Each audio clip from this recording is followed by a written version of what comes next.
Abu Ubaidah is gone. He's been assassinated. Although I'm not exactly sure how you pronounce his name, because as with many Arabic names, it has a bunch of different things. But of course, that's not even his real name. His real name is Hudayfa Samir Abdallah Al Kahlud. And for those who are playing the game, specifically for those who have the Hamas most wanted cards, he was the ace of spades. So a great thing he is gone, and he specifically played the role of Hamas spokesman, not for the Hamas as a whole organization, specifically the military wing, specifically the Al Qassam brigades, and he has been a spokesman. I think we don't know for sure, but I think it's talked about that he was probably spokesman since 2000, official spokesman since I think like 2007, and he played a part in Second Intifada. He had a role in Hamas for a long time, and there was a cautious optimism yesterday, since on Saturday, August 30th, 2025, was the strike conducted by the IDF, and they wanted to very make sure that this guy is gone, and we actually did get a confirmation from the IDF today. So this is great news. Look into we'll talk a little bit about it. We'll talk about maybe some of his statements, generally the policy Israel is taking right now. And later on, if we have time, something I would like to bring up is let's talk about Yemen again. We already talked about the confirmation that the prime minister of the Houthis has been killed in the recent strike, as well as many other top government officials.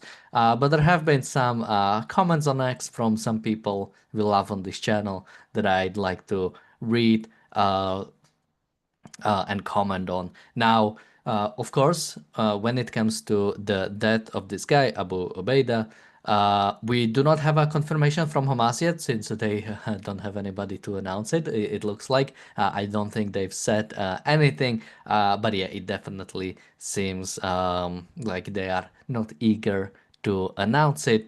Now, something the way Israel has been talking about is as the face of Hamas propaganda.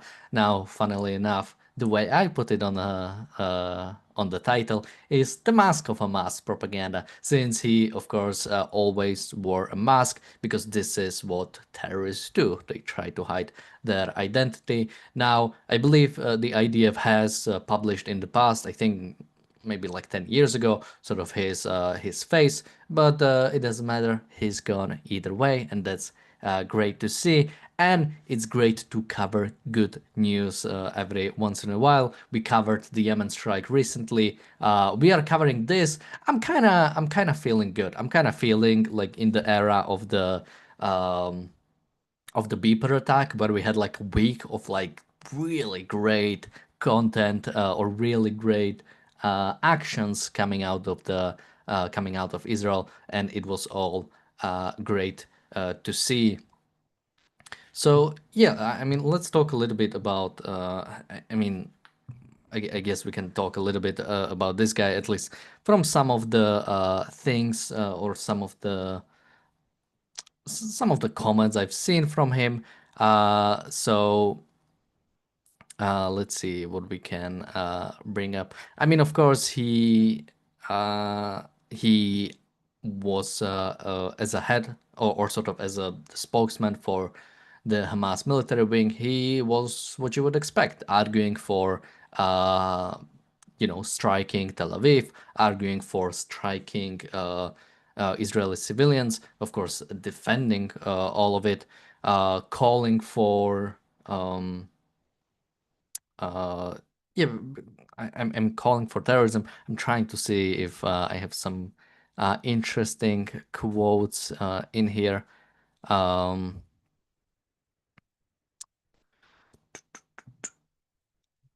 uh, I cannot really. I didn't make any really good ones. Oh, I think this was an interesting one. This was after October 7th, specifically, I think, in October 2023, where he was saying that Hamas would kill one civilian hostage every time Israel targeted civilians in their homes in Gaza without warning. Quote, we announced that every targeting of our people who are safe in their homes without warning, we will regretfully meet with the execution of enemies' civilian hostages, which that's what a weird, like, that's a good propaganda. Like, if you really think about it, that's a really good way of making propaganda. This, oh, we do not want to kill civilians we have taken violently on October 7th with the precise goal of basically getting our own terrorists back, and we will regret from hitting them if what is he even saying, if Israel doesn't announce that it's going to strike. Now, Israel, of course, is announcing when it's going to strike, unfortunately. But thankfully, it looks like with this guy, they haven't actually announced it. WB in the chat says taking hostages is a real war crime.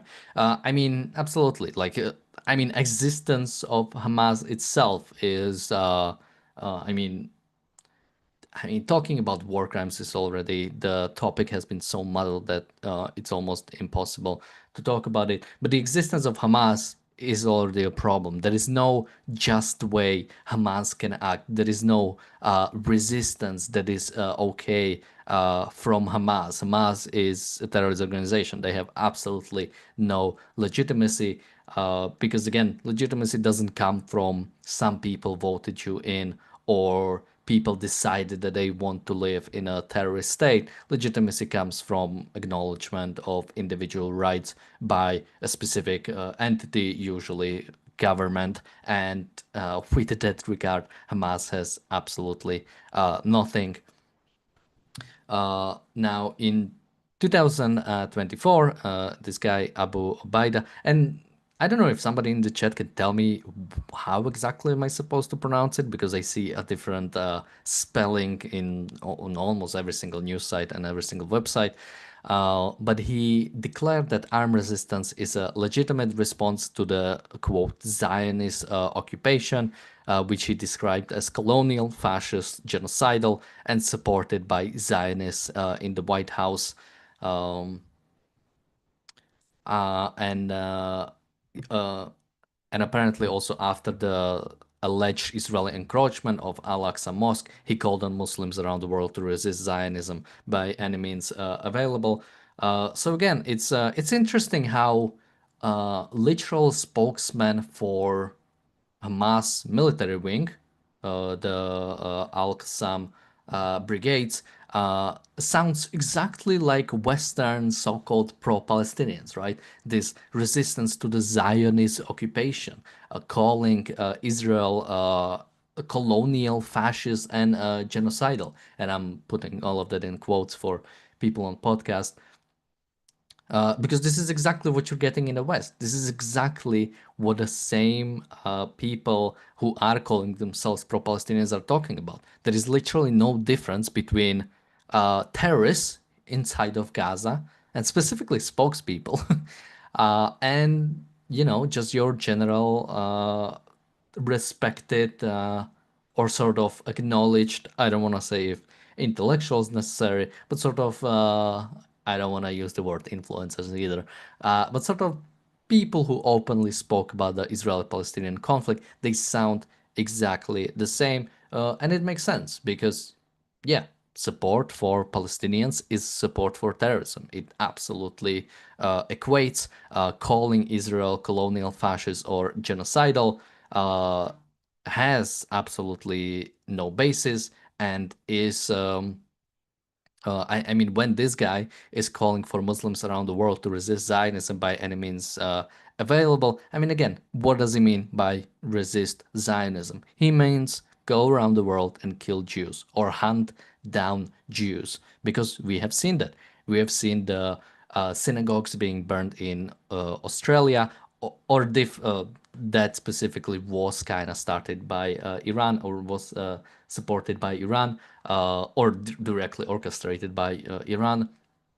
But you had a lot of other anti-Semitic attacks in Australia. You had the Amsterdam pogrom.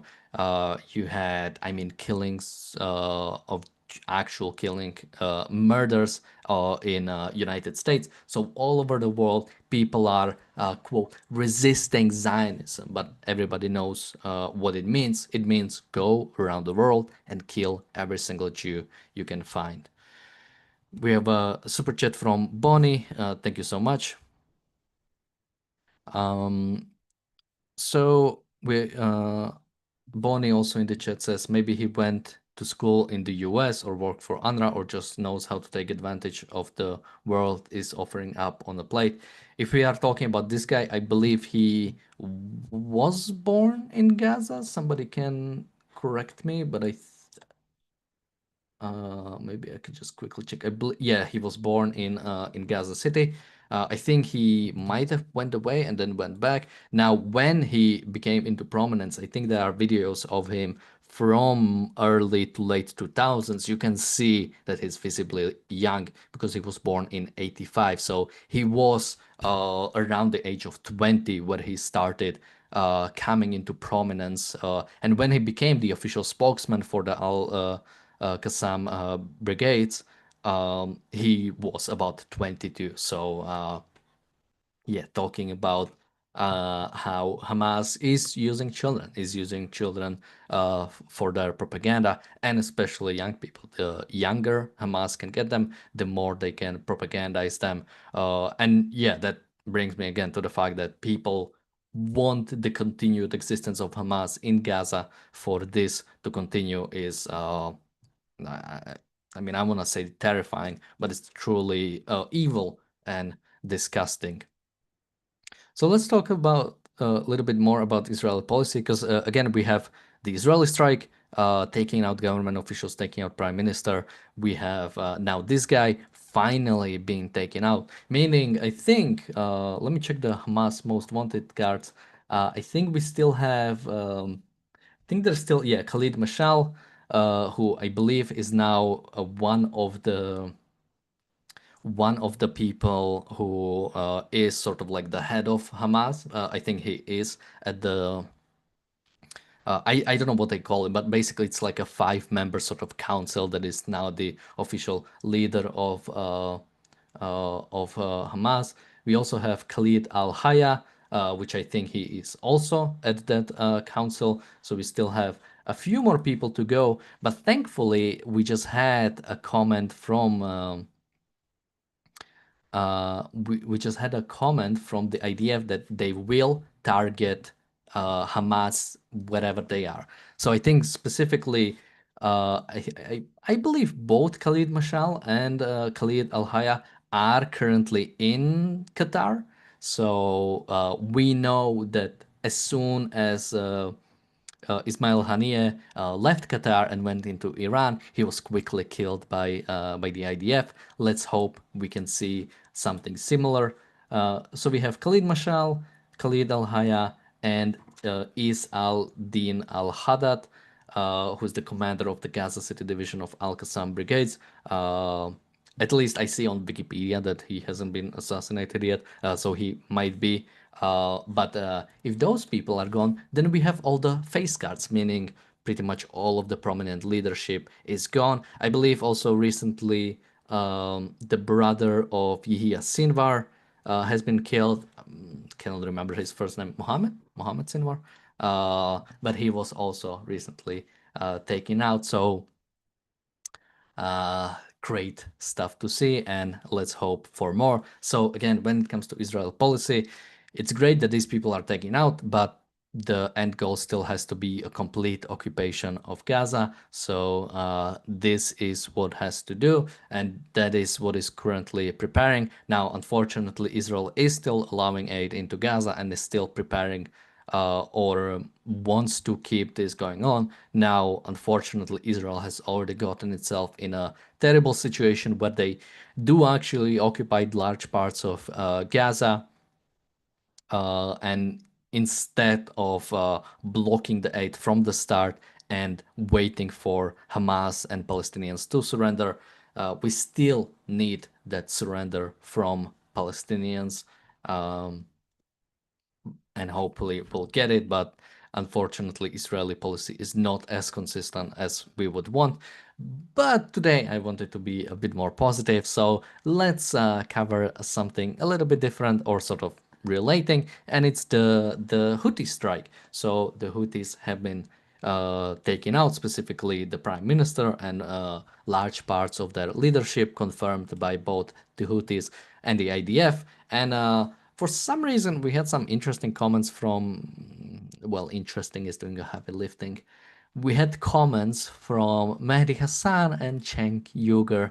Of course, we have done episodes on both of them if you want to check them out. They are both basically, I mean, I didn't want to call them full on pro Hamas. No, I want to. They are full pro Hamas and they are also full pro terrorists, as you can see in their comments. So Mehdi Hassan has commented on the Houthi strike. He said, Israel apparently can wipe out entire governments of Middle Eastern countries.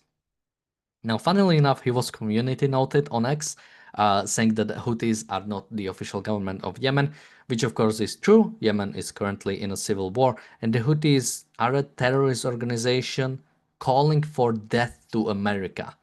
And Mehdi Hassan goes like, well, why are we killing them? I mean, again, why are you defending a terrorist organization? This is something that happens. I mean, I don't know much about Mehdi Hassan in the past, but when, uh, and now I'm blanking out on his name, um, the leader of Al Qaeda. I'm sure somebody will remind me in the chat. But when the leader of Al Qaeda was taken out, was Mehdi Hassan like, no, why are we killing this guy? Although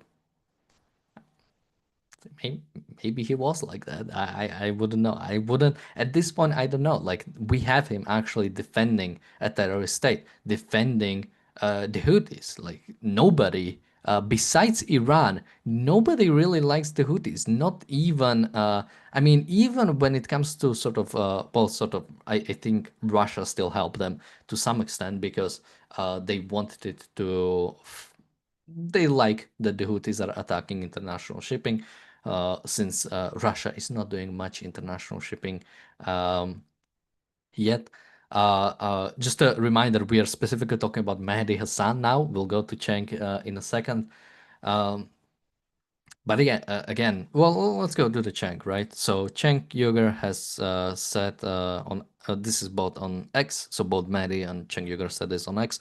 Cenk Uygur said, Israel just murdered Prime Minister of Yemen and their entire cabinet. If anyone had done this to Israeli Prime Minister and cabinet, they'd be considered by Western media as the worst terrorists in the world. So what does that make Israel? They're obviously a terrorist state.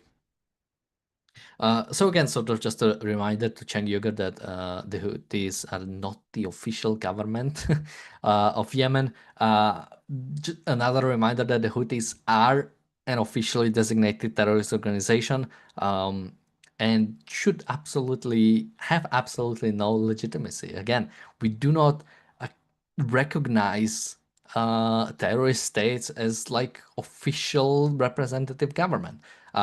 Even when we are talking about the prime minister, he like not that election would somehow make it okay. Hamas was elected, and I think their leadership should still be taken out. But even then, like Yemen prime minister, it wasn't like he was elected. He was just appointed. He just assumed the position. It's not like these terrorist states have like a constitution and a way for election to work and a way for the system to work. They are a terrorist state, and the leadership was taken out by Israel. Thank God it happened. Everybody should be thanking Israel. Again, Houthis haven't been attacking Israel. Well, they have to some extent, but haven't been primarily attacking Israel. They've been attacking international shipping of America, of European Union, of I think even Chinese vessel was attacked at some point. They were literally attacking the whole world and have rerouted large parts of the ships from the Red Sea to basically go around. So just imagine how much wealth was lost, or how much money was wasted for not using the Red Sea, not using the Suez Canal, but instead taking the route around the world. Again, Western companies and uh, Western ideas have decided to split continents with Suez Canal to make international trade easier. And a bunch of savages in Yemen are going to decide that we no longer can do that. No, they should absolutely be taken out. They have absolutely no right and no legitimacy to attack international shipping, and uh, should be exploded into oblivion. Again, the only thing, one of the very few things that I liked about Biden's presidency is the name for the operation. The operation itself sucks, but I had the operation Prosperity Guardian, which goal was to basically destroy the Houthis. Now they haven't done so because Biden wasn't able to actually be strong enough to do anything when it comes to destroying any threat to America. So of course he wasn't able to do so. Trump was able to do a bit more, but now Israel is actually doing much more, and it's great to see. We have a super chat from Jonathan. Thank you so much. I'm trying to see if there are any. Somebody says, "Don't you all know that Israel is charged with human rights violations? The very right the very right your people created." Uh, if you mean that the reason why Israel exists is because of the UN or because of human rights, that's ridiculous. Israel was created because the Jewish people in the region wanted to create a state of Israel. Now, the creation of the Israeli state was to happen anyway. The mandate for Palestine and Transjordan originally was supposed to at some point turn into a state, and it did so. Just we just created UN after World War II, so the UN took the vote about it. But again, the Arab states around it didn't even accept it and wanted to destroy the state of Israel. So again, it's only UN only works when it's convenient. When they establish the Israeli state, well, maybe the Arab states can try to take it out. They weren't. Israel was able to establish itself and is still existing, and that's a good thing. Uh, Well, with that, I think we've mostly covered what I wanted to cover today.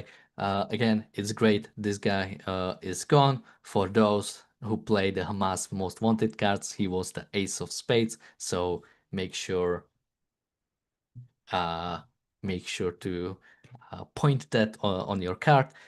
It's great to see, and it's great to have a bunch of good news since we haven't had much recently. And of course, Mehdi-Hasan and Cheng Uyghurs are clowns.